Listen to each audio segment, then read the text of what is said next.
Welcome to Playful Podcast, your guide into the underground scene where we discover topics on kink and electronic music every week. Don't forget to subscribe to not miss out on our next episode. We are excited to be here today with male porn actor and filmmaker Hunter S. Johnson. In this conversation, we speak about how Hunter grew up in a Catholic home, got interested in porn, and found out what porn he doesn't want to create. And how he found out porn and sex work is a business and started to get into it as an actor and creator to make better porn. I am excited to let you guys listen to this fantastic episode. Let's get to it. I am Amanda, and this is Playful Podcast. So Hunter, who was little Hunter when you were... Oh, just little Hunter. Oh, hey there, I'm little Hunter. Nice to meet y'all. Little Hunter when he grew up. Oh, God, an absolute fucking dweeb.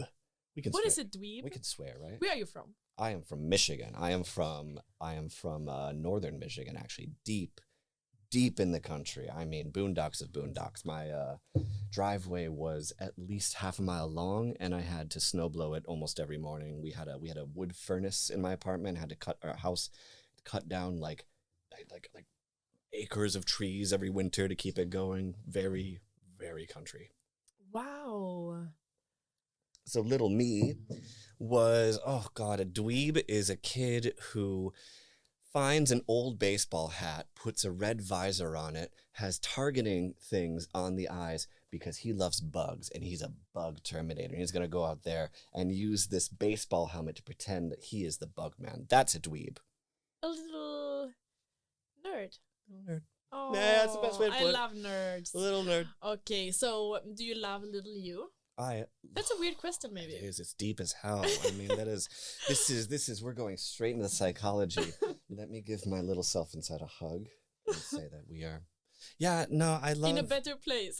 In a better place than we were back then. Yeah, no, I love little me. I love the idea of it. I spent way too much time absolutely hating the younger version of myself and feeling so ashamed of every decision that I made and blah, blah, blah, blah, blah. Learning to love that side of myself and learning to find care for that side of myself has been a fucking wild ass process. And yeah, no, I mean, like when I was a kid, I no interest in sports, no interest in doing anything like masculine. I would play baseball and sit out in left field, like trying to catch butterflies and not paying any attention to the game.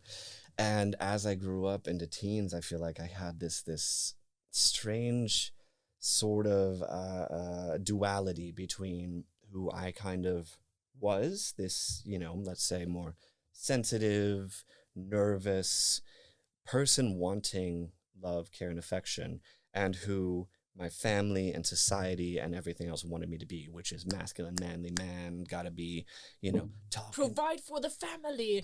That's so American, right? Hard, absolutely hard. Yeah. I'm providing for my family. That's what I hear every time I watch TV. I watch a lot of crap TV. Y'all get out there. You gotta find stuff. You gotta get your guns and make sure your wife and your children are happy. That's what you got. And safe. And safe. God bless America. Get me my rifle. That's it. I love it somehow, but yeah, it's difficult to deal with. It's really disturbing also. That was my life for like so long. Like I said, it was a very, raised in the middle of nowhere. We were heavily religious. Mormons. Not Mormons. My parents were confused with what sect of Christianity they wanted to be in. Like we popped around a lot. Like we were Baptists for a bit. We were Catholics as well. Like this whole sort of thing. The through line was basically like we stick to these heavy Christian morals, and this life there is a certain life that is led by a Christian person, and this is the life you must attain to, sort of thing. Like there were very strong rules on what is obscene and what is not obscene, sort of people I needed to be hanging out with, stuff like that. I mean, my parents took me out of school in 6th grade and I was homeschooled for 3 years because they thought school was turning too liberal, too imbuing us with the wrong values. So For 3 fucking years, I had like next to no friends, had no social life, just my family. It doesn't, I'll tell you, it doesn't do good things. Must be also confusing when you were getting in like the sexual age. Wild, right? Yeah. Absolutely. I remember I went down to the public library when we were on a camping trip, and I like really sneakily I went around. I found all the puberty books. 'Cause I'm like, no one's gonna talk to me about puberty. I need to know what this is about. And I brought them back, and my mom found them, and she made so much fun of me. Like her and the she showed the whole family like, ah, look at this. These got pubes and such. Again, not helpful for a 13-year-old trying to express their sexuality. Been in this situation myself. Yeah, really? Yeah. Various, like different ones. Yeah. Similar vibe though. Similar vibes, exactly. Horrible. Don't like the shaming for the sex, like sexuality, that's like painful. It comes in early too, and it's so part of, I think, that upbringing that one must be. It's weird though, right? Because in American society there's sex everywhere, and my mom was raised in the 80s where they were sexually open, she was sexually open, but then came back to this religious lifestyle. So one side of it's like talking about sex, being assaulted with sex and media and everything like that, but then when it's you, it's absolutely fucking shameful. Like first time I went out and bought condoms, my mom found them in my sock drawer, and again was like, what do you need condoms for? You never threw them out, because of course that would mean I'm having sex, and that's completely off limits. Okay, so your porn interest then? Does it make sense? I don't know if it makes sense. I feel like there's a little column A, a little column B, and it doesn't.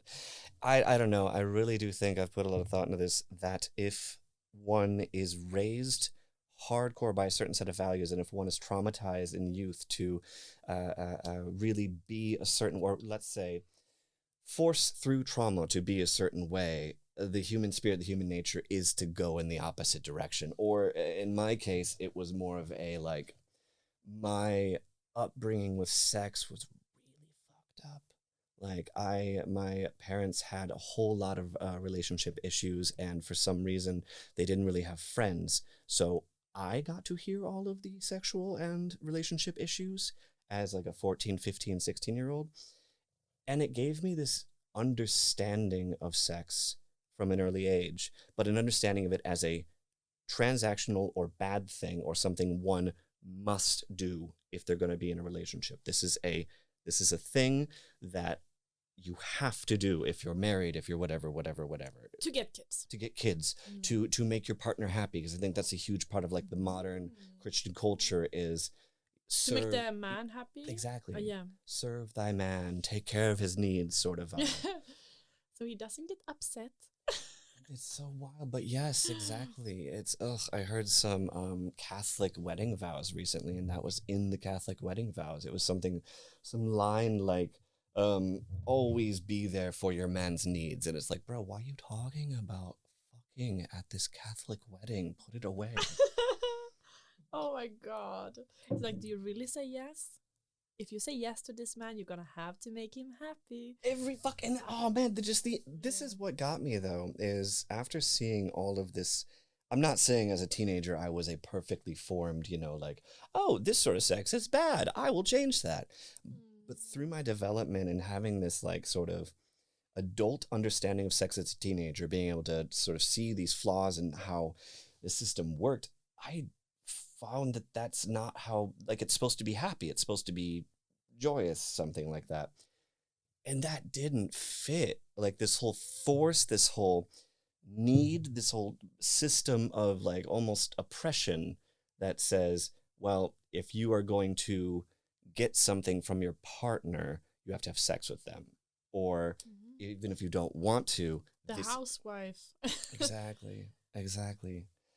So I feel like that on the, let's say, on the better side of my development into this, completely well-balanced porn star you see in front of you, like the better side was seeing that and understanding that and wanting to change that, wanting to change the things that brought people like my parents or people from other into this position where that's what they own, that's the only thing they could believe, that's the only thing they could feel. And I don't think that's what the human spirit wants or likes, and that leads to a whole bunch of contention on the inside. Yeah. So, but would you say that your view on porn today has changed? Like since, like what, it's a weird question maybe, but like if you think about how your view on porn was when you started looking at it and how it is today, is there a lot of change or is it similar in somehow? Oh, so fucking wildly different. Oh, really? So wildly different. Well, you gotta understand, I was also raised as a traditional American man-bodied person, right? As a young man, I was shit. I had the worst views on sex. I remember honestly thinking when I got into the dating world of like, roughly 17, 18, that to have sex to me was an accomplishment. It was an achievement. The more sex I had, I could then feel equal to my peers around me and not feel as insecure because I'm a cool guy who's having sex all the time. Yeah, very manly. Very manly. And to that, I honestly start to it, right? This is how I get. Man, I feel like there's so many men who start this way and almost without a choice. Like, this is the society I was brought up with. I didn't have any other counter influences to bring me out of it, only through the lovely grace of chance and amazing people who took the time to slowly help me learn and help me find my way into my current set of beliefs. But yeah, no, I remember thinking back then at like 17, 18, that women don't want to have sex at all because they're pure and there's no interest in it. I was shocked when I learned that women had sexual interest. So how old were you then? Oh, I must have been like 18, 19. 18, 19? Yeah. Well, it's not, I was saying like you were very old when you discovered it, but I'm not shocked that old to be honest. No, not at all. Why? Because some people believe it even though they are 65 or 75. I got out of it, I think, in my early 20s. Like, you were truly young. got out of it. Yeah, exactly. I was young. And young men are absolutely trash. Men are trash. Young men are extra trash. Just a fact.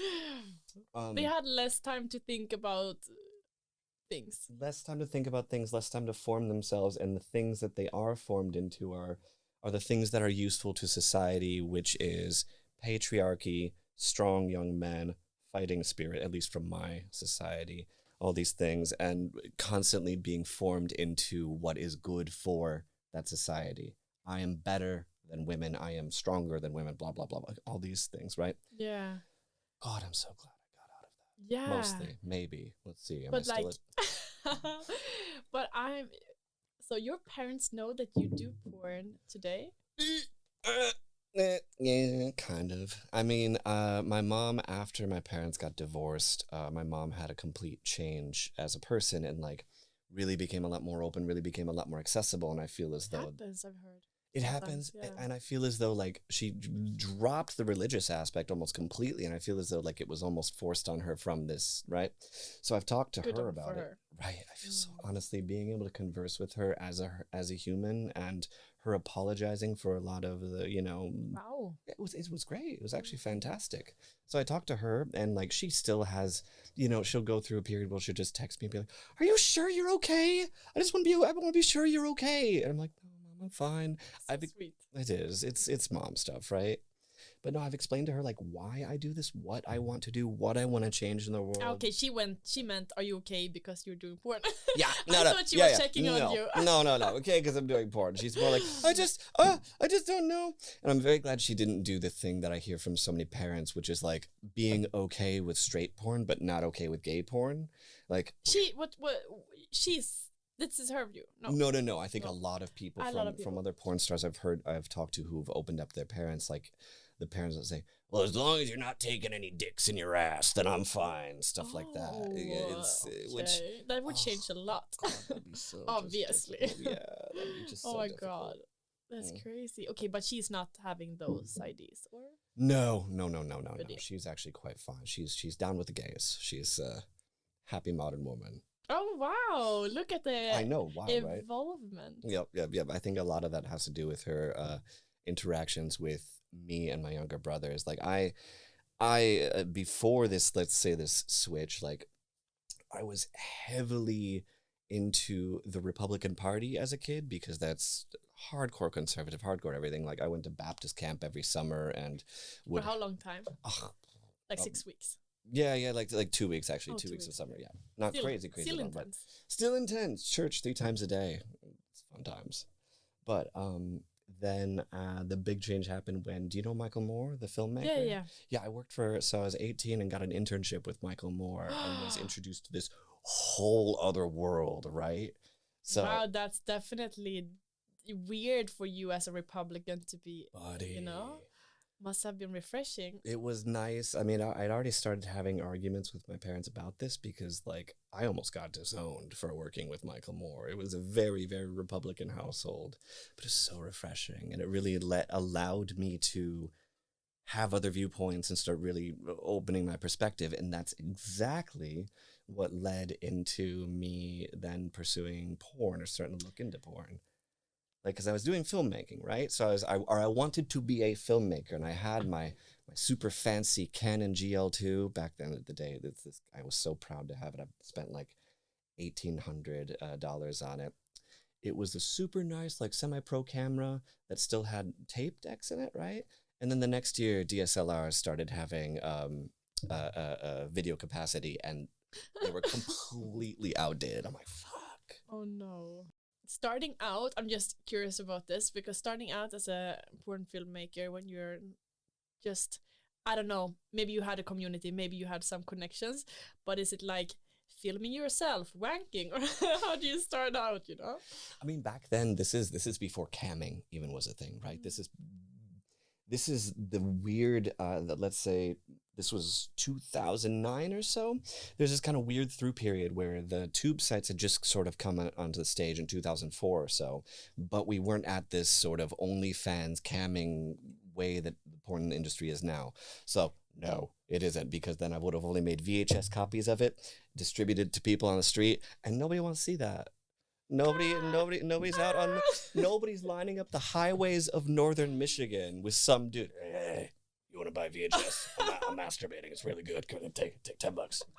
I don't think that. Yeah. Yeah, well, the line is gonna be small, but there is gonna be a line. Thank you. That's what I wanted to hear. Oh, I needed some affirmation there. Absolutely. There's just one dude who continuously like comes out of the bushes. I'll take one. Exactly. Yeah, at least. But how did you? Oh God, do you remember Craigslist? Yes, but I don't understand how it works. So Craigslist. Like I got these emails, but I never understood what it was. Yeah, that's right. Was it like very popular at all in Europe? I know I found it a bit here. I think so. Yeah. So it was another victim of the FOSTA-SESTA laws that were passed. They had to take, so Craigslist used to have a personal section where you could like man finding a man, woman finding woman, man finding woman, sort of, you know, things like that.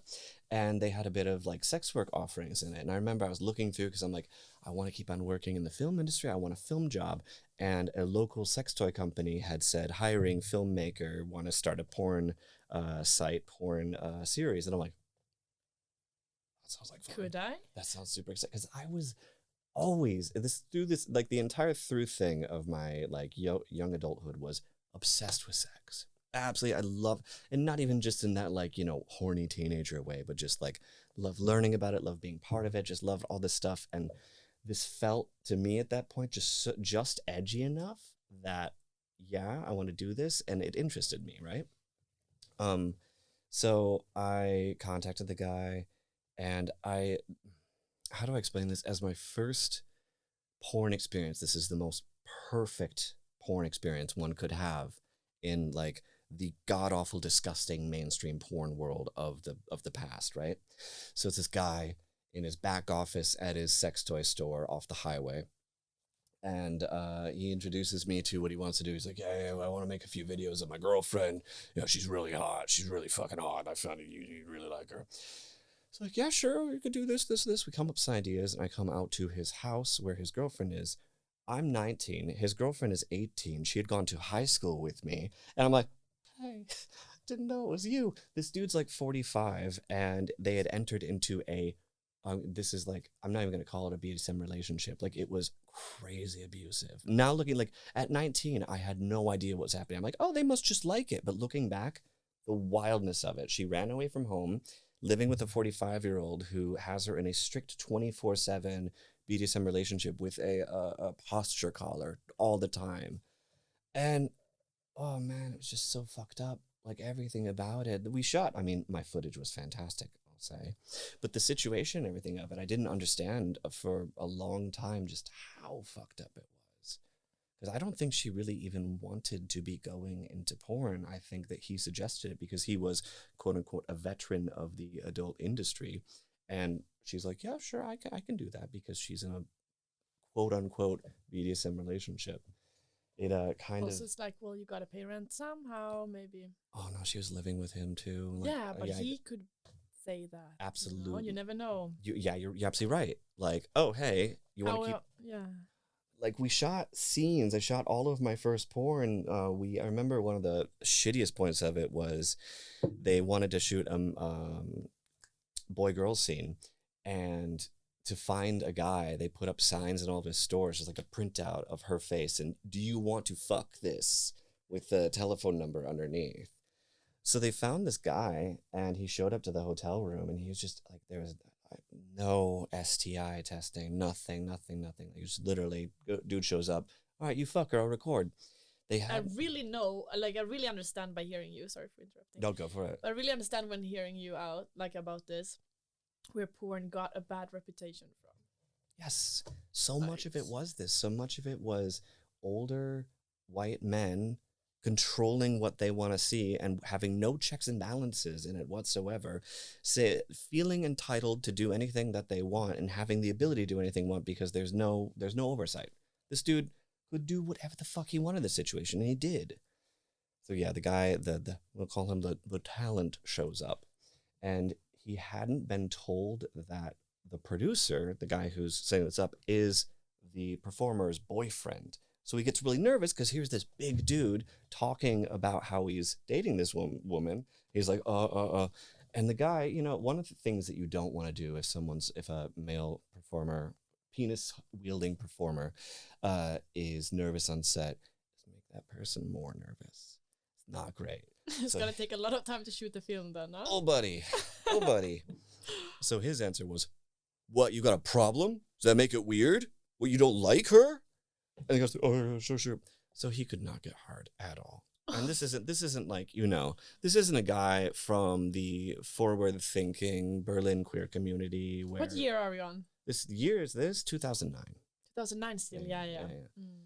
So we ended up like, oh God, it was so awkward. We ended up shooting about 30 minutes of, you know, him just trying to keep it in her like pussy lips, so and so, while the producer looked on in disgust and kept on saying weird things. This time, this guy drank an entire fifth of Captain Morgan. And then when he was done, he's like, okay, bye, and drove the fuck out, drunk as hell. And I'm like, maybe I should stop doing this. Oh, but they didn't have Viagra or something to help him. No, because the assumption is and was, it's the same reason, like in the mainstream industry for the longest time, male performers do get paid still, much less than female performers, because a lot of the assumption is that, well, they get to have sex. They're excited to have sex. It is part of the payment. So I think that was the idea that he was running under, that, oh, well, why would I even go? She's hot. He wants to fuck her. So, I don't know, add up a bunch of these experiences on this thing, and, oh, man, it was for me, I'm so happy that I had that as my first porn experience, because it immediately taught me, I don't want anything to do with this. But instead of thinking, I don't want anything to do with porn, I'm like, this could be better. We could absolutely do this in a completely different way, have some empathy, and this could have been a fun shot. Fast forward. So how did you start again then? Like, did you start when you arrived in Berlin? You know, like, how did you get to where you're at now? Oh God, it was a whole bunch of like difficult situations that led me more or less to where I am now. I had to take a break for a couple of years after that. Again, the whole family thing. my parents. I was trying to leave the house, and they found out I was shooting this porn, and it was a dishonor on the family. It was absolutely, the family name is being besmirched. So I took a break, and then ended up moving to Dublin for a while, and came back. And this is 2000, I think 13, 14 or so. Camming was becoming a massive thing. And I had a partner at the time. We talked about it, and we're like, we could absolutely do this. We could. We are hot. We are. Look at us. We're hot, and we're business people. Like, instead of like, we thought about it, and we really did. I think half of sex work, like doing sex work, is that it has to be work, right? I get so many people talking and asking me, how do I get into this? How do I get into that? Isn't it so easy to make? You guys just make money so easily. No, bro, it is getting into camming. We researched for months and months and months. We put together actual folders of looks we wanted to do. We went into the chat rooms of other people to figure out what worked and what doesn't work. And from that, built an entire persona. You just got it. Yeah, absolutely. You just. I am so amazed by people who just get these things. Like, you know, like, understand. It's also the same thing we just said before. Like, some people just got that social media was a thing. I did never get that. I was like, it's gonna be over in a year. Like, I was like last one on Facebook. MySpace is gonna make a comeback. I swear to God. I was never on MySpace. Oh, I'm sorry. You never got to be friends with Tom. Tom was such a great guy. I know Tom, like, from the little picture, but I never. Yep. I don't think I ever had. I don't think I ever had it. No. I think he was my first friend. Yeah, he never changed. He never. He never got older. No. But yeah, no. With camming, I feel as though that was like, for me, it was a ticket to get out of my hometown to really dig back into sex work. Because I don't know, at this point, I didn't have fully formed ideas of what I wanted to do in this world. I just wanted to like do something that I could have fun in, that I could like really enjoy and work from home. And camming filled all of those things. And I mean, I was a horny ass person. I still love sex. And I like the idea of building my own business, like building my own brand around this. Can I ask? Please. Did you, because having been so shamed around sex, were you ever feeling like, when do you know if there was a moment when you stopped feeling guilty after like touching yourself and having sex, until you were like, woo, this is only good and amazing and freedom? I mean, like, what year is it? It's 2023. December 2022 or so. I think it's always gonna be somewhere down in the issues, because of a lot of the things that I've experienced that have to do with sex. It is like, for me and for a lot of other people, it came off as a deeply traumatic thing and ruined, I won't say ruined, but made something that could be just cleanly beautiful difficult. I feel like this is incredibly fucked up. So yeah, no, I felt shame for ages and ages and ages about masturbating, about having sex with other people, about the way I would have sex, about kinks, because I mean, I love kinky shit. I am very, very into whatever. I think my kink is other people's kinks. Whatever they're into, that's are super beautiful. Into. Oh, so hot when someone's really into something and it's like, this is the director mood also. You're not wrong. Yeah, it's true. But it's a good director mood, you know, like, oh, get it, you know, like, right? Cheering on. Which is why I feel like we'll get to that later. I was gonna we'll get to that. What were we talking about? Oh, shame. Perfect. Exactly, the happiest topic to talk about. Yeah, no, I really do think that it took me a very long time, a lot of soul searching and a lot of therapy to be able to figure out why I feel shame around sex and what that has to do. I think, like a lot of other people that grow up in situations like I do, has to do with demands placed on us from other people, from the society as a whole. All right, yes, let's get to it. Like how you, because you were in Dublin with your partner, starting to make an empire. Actually, the porn empire. We fucking hit it. We crunched the numbers and became. It really was though. Like, we wanted to, our goal was to move out. Our goal was to make enough money to move out. And there's so many things that went into it, like set design. We designed an entire like background for the scamming area, making sure we had the right toys to start with. We really were worried about our identities back then because we're living in Michigan, and that is, we couldn't tell anyone. We couldn't tell fucking anyone. So we did things like, buy a tattoo cover up or contact lenses or a wig. None of that worked, by the way. I'd never, oh my God, try doing anything sexual with tattoo cover up. It is fucking just like anything. Don't sweat. Yep, no, not even, don't rub yourself on anything. Yeah. Oh shit, now the dildo looks like skin. But speaking of like how, because you were saying before that you're not using Viagra really, like that's the Oh no, that's stigma. absolutely use Viagra. But still not. It's not the thing. Like how do you keep it up for so long, or like how long? Like there's so many questions about the whole thing, and I find that this is honestly one of like, when we talk about male-bodied porn performers, that is the job of a male-bodied porn performer. It isn't fucking. It isn't anything like that. Sure, you have to be good at those things, have interest in those, but the main job is being psychologically fit and psychologically in the zone to do it, because you're selling them. It's not. You're selling these. Whoa! I will tell you, dude. I will sell my penis-holding brethren every day, because it is not an easy job. It is absolutely, think about this, right? So you get ready to fuck, and you've just had sort of office chat with the set assistant, with your makeup person. Oh, the weather's really great today. Yeah, it's really great. And then 5 people around you. You have, we have your intimacy talk and everything. 5 people around you are looking directly at you.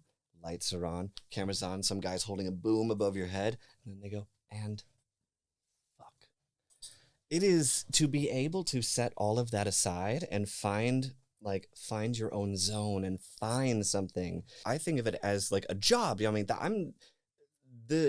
I think about it this way, it's less of as a romantic or hot or sexy thing. Like, I'm thinking about it as like, this is the task. Here's how you get to the task. Yeah, but this is because you are working with it yourself. Yes. Everyone else is thinking, wow, hot. These people can manage. They can do it long. They can do it good. They know. Here's the thing. This is what I've struggled with so hard. I haven't been able to get hard on like the past 4 shoots, I think, because at some point, I'm a nervous person. I'm an incredibly anxious person. Oh, really? I can't tell. Really? No. Oh. I'm so sorry. I'll be more nervous than. Okay. Well, you can act, but yeah. That's see. I on the inside. I'm screaming. No, I am very, very nervous, and if there are any thoughts of insecurity that come up in this, it's amazing to me how directly attached the physical reaction of having an erection is to the brain. Like, it is wild. Like all sex things, like it's so much in the brain. It's amazing. Intense. It's so intense. Honestly, like this whole experience of trying to figure out why this has been a thing for me, why I'm not able to get in the zone, why I'm not able to feel it, get through. It's been an absolute journey, because I had to get through all of the masculinity thoughts of, I'm not man enough, I'm not good enough, blah, blah, blah, blah, blah. That's been drilled in. Okay, got past that. Then what are the actual reasons that I'm not feeling this way? What are the actual reasons that I'm not finding intimacy in this? And I came down to it with like actually a lot of talks with my therapist, who's been really great about talking about my dick. It's been great. Wow. Mm-hmm. This is interesting. Maybe a lot of people are talking about the wrong topics with their therapists. I say, everyone, if you have a therapist, immediately bring up your genitalia. They're usually very happy to hear about it. Doesn't matter what the topic is. Just say, you know what? I've got a vulva. Bam! Pro tip. No, the thing is, though, when you do talk to a lot of male body porn performers, like it either isn't a topic that you bring up, or all they talk about is this sort of pass fail. Like, I haven't failed on set once. I haven't failed, because it's not a job for everyone. No. This is the one thing that if I get so many emails and or Instagram messages from guys saying, how do I become a porn performer? I want to fuck hot chicks too. I just would love to put one of these guys in front of a camera and be like, yeah, okay, you do it. Yeah, have fun. You could make a documentary about that. There has been made. It's been made. It's It's really great. I wanna Actually, it was see an it. MTV show. Oh, really? It's terrible. Yes. So fun. Maybe you could remake it. Oof, even better. Because you have everything you need to remake it. You just need a little budget. Just out of an empathetic viewpoint, right? Because that's what I brought it back to. Is for me, like, what I was at this one big shoot. It was the biggest shoot I've ever done with a set or cast and crew of like 30 people, and I felt it immediately happen right before the shoot. I was in a good place. I'm like, I'm excited to be here. I'm excited to have sex. I think it's going to be great. Then I looked around. I'm like, oh my God, all these people are being paid to be here. If I don't do this. Oh my God. I hate when the brain does this. That's just to you. it. Oh my God, that was it. And as soon as it started spiraling, then it spiraled and didn't get better. And then that led to like 4 shoots of I would be fine up until like this one thought started. If I fuck up, I'm fucking up for everyone. Everybody. It's everybody's fault. Or it's my fault and everyone's gonna be so pissed and now I need to be able to do this because it's this whole fucking thing. So after a lot, I've actually done a couple of shoots recently, and one thing that I found is focusing on the intimacy. Like, sex work in this sense on a porn set, at least for me, this isn't for everyone. Everyone has their own reasons for being on a porn set, but for me, I think it is an inherently intimate thing to do. You are sharing a moment with your scene partner or partners and having a bit of vulnerability with them. Oh my God, that's so hot. It is. No, you're fucking right. It is hot, but that's the thing. I was totally not allowing myself to feel that intimacy. I was totally like, this is a job. It's weird if I get intimate because shouldn't show any sort of intimacy. Found like on the last couple of shoots, I've really sort of given into that. Like, okay, cool. I'm going to give myself time to get to know these people, try to feel it. And if there's no connection, then why would I do the shoot anyway?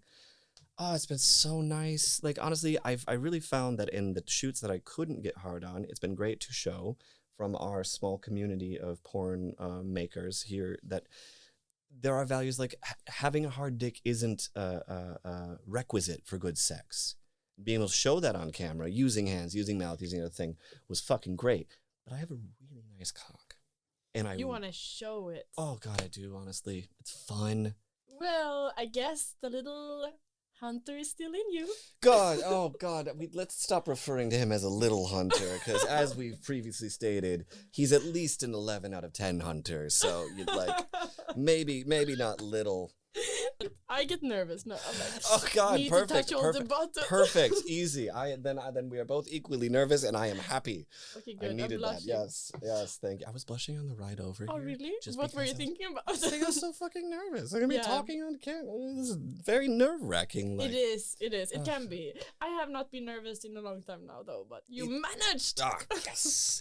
We have now come to the part of the podcast where if you're a Patreon, you'll get to listen to the extra material where we speak about how a day at a porn shoot is like, what hunter needs to be relaxed at a set, and things you learned along the way, as well as some tips on how to get into the biz yourself. Go to patreon.com/Playful magazine. Oh my God, we're talking away. But business. How did you get to business. Berlin? Honestly. Exactly. So after camming and doing that for a few years, I needed a change. I needed a massive change. And I can't remember what my exact thought process was in thinking about Berlin, but I remember I wanted to come back to Germany and I wanted to be somewhere sexually open. And I remember thinking like, I heard somewhere that people like to fuck in Berlin. I should check that out. So I started researching. I'm like, oh my God, this place is an amazing porn community. Like some of my favorite porn creators were either talking about Berlin or in Berlin. Like back then I was really heavily into Tumblr, like Tumblr, RIP, Tumblr, was what brought me into gave me a glimpse into this sort of like indie porn world that I love. Like you had people like Ashley Vex Ashley, making content on there. Erica Lust started putting some stuff up. There was a whole bunch of this cinematically beautiful porn that I'm like, oh, that would be so cool to make. That would be so gorgeous. This is what I want to do. And I started bringing elements of that into like the shoots that we would do for camming. But then I would say the main reason I moved to Berlin was honestly to get closer to porn. Like that was my 100% goal. I wanted to be in a sexually open place. I was tired of having to hide that I like porn or like working in porn, want to be in it. I got here. The first thing I did, sitting down on my the couch in the room I had rented, I looked up porn companies. And I found out that Erica Lust was actually screening her movies there the next day. So I went that. It was like the first event I went to in Berlin, saw Erica Lust, saw the movies. I'm like, yes, no, this is what I'm going to do. Wow. Yeah.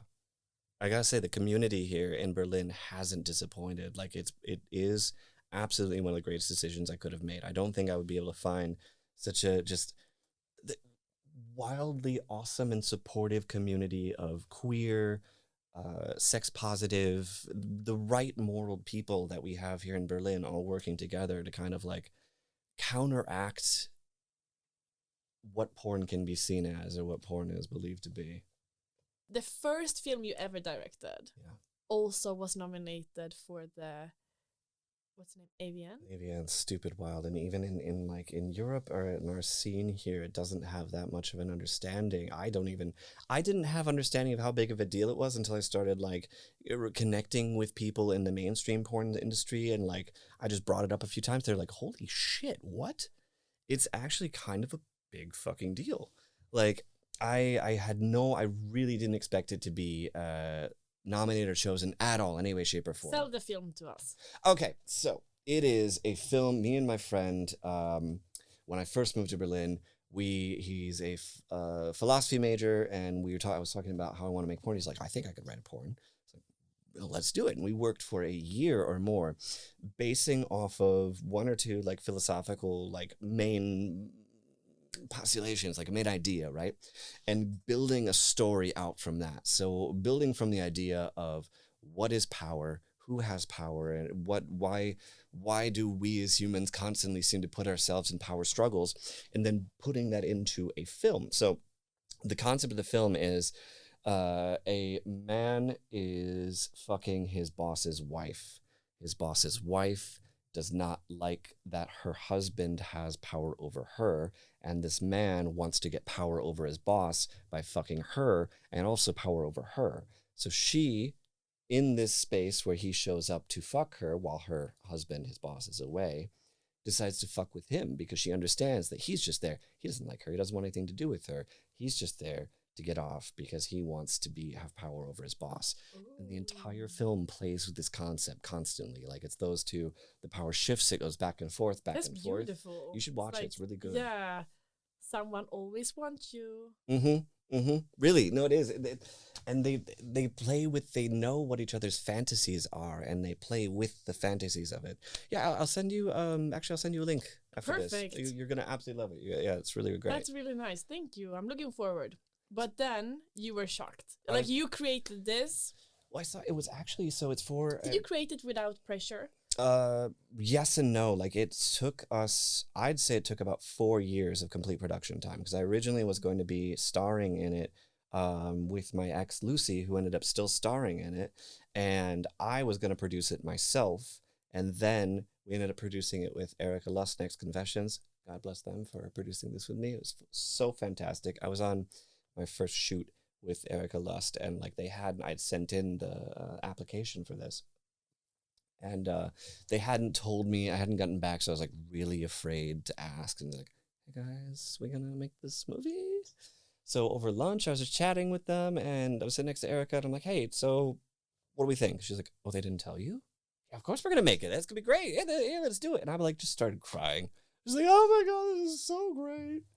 So as my dreams are yeah. It really was, because like think about it. Like I said, I moved to Berlin for this thing. I put so much effort into kind of building up to this one thing, making a film that I've created from top to bottom, and the chance to do that is just insane if you think about it. So yeah, I took about 3 years of production in total, making sure all the pieces were together, making sure I had the right cast, the right crew, everything like that. And when we got to it, it turned out to be better than I thought it could be. I think it was top 5 on X Confessions, the site, for that year. I think it was top 5 in the top 5 most watched, for like a couple of years after that. And then the AVN, which was insane. Like, I didn't even understand how insane it was. But for my directorial debut to be picked up for Best Featurette, nominated for Best Featurette, it's a wild thing. It was really stressful, though, because it's going, like, I am poor. We are all poor. This is Berlin, and the AVNs are in Las Vegas, which is very far away. So I had this whole thought process of, I must be there. I have to be there no matter what. I have to do this. And I had no money for this. So I kept on trying to like force myself to go to this big event where I wouldn't have known anyone, would have just been kind of like a dude wandering around at a sex event like, hey guys, I'm definitely like not here to fuck, but is this hanging around? Literally, I felt I was just so afraid of being, in a corner somewhere, because it was a really, really difficult decision, but I decided in the end not to go because I feel like it just would have been too much. And I didn't win anyway, so, I don't know, who cares who won, but you were nominated. But no, exactly. Just being nominated is such an honor. It is, though. It is. No, honestly, it is. It's such an honor, and it's amazing. Your first film. That's amazing. Wild. Yeah, that's amazing. Yeah. But okay, can you let us know last thing before we have to end? Last thing. Oh boy, it's already that time.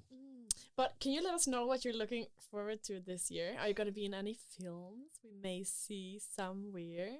I am definitely, like, this is the year where I want to start producing my own indie content. So I have 3 projects lined up. One of them is going to be about sex during a zombie apocalypse. The what? Sex during a zombie apocalypse. I'm sorry. Sex during zombie apocalypse. What's the name? Apocalypse. Apocalypse. Yes. Such a difficult word. It really is. Okay. Yeah, it's like not a sexy environment in my... Not at all. No? And what's going on then? So I really, after my last film that I just did last year with X Confessions, I found that I think my niche is going to be comedy. I love... Because you're also so funny. Thank you. I've seen you on stage. Yeah? I know what you can create. This is true. This is true. Yeah. But I mean, as a performer, as a comedian also. Like that kind of edge to it. I feel as though that had some sexual innuendo. Yeah. I've seen you. I know you can create. No, I haven't seen you. Mm-hmm. That's why I had to be very clear about that you were funny. I feel a little bit like, you're hitting on me at an inappropriate time. And I'm just going to say it, like, I feel as though this interview has become just, uncomfortable. Oh, wow, yeah, sorry. Like, I know I'm hot and people... Using my power over you, right? Yeah. If you're not going to fuck me, you better just leave. I'm not going to publish this. Oh my god, what is going on? All right. Anyway, zombie apocalypse. Yes. Right? Zombie What's apocalypse. the hot part about it? So the hot part about it is, what I've thought up is that it's 2 people who are stuck in a bunker, who absolutely fucking hate each other, but they're both super horny. That's hot though, right? Yes. I love that as a concept. The dynamic between people who hate each other. That's. Yeah. And not really have to fuck, but choose, like, have to fuck the other ones. They have that aggression. They want to like put the other person on the spot. Mm-hmm. So put that with a whole bunch of like, solid comedy to it, a bunch of hate fucking. This one I'm really excited about. I think it's gonna be great. Trying to find money for this is the issue. Anyone? Yeah, please. Anyone? You guys, please, if you have money and want to make porn with me, contact me. Hunter S. Johnson needs money. Oh, I thought you were going to say your email. Oh, no. I should do that, actually. HuntersJohnson@gmail.com. Hold on. HuntersJohnson, XXS@gmail.com. Please put in the headline, I have money, you can have it.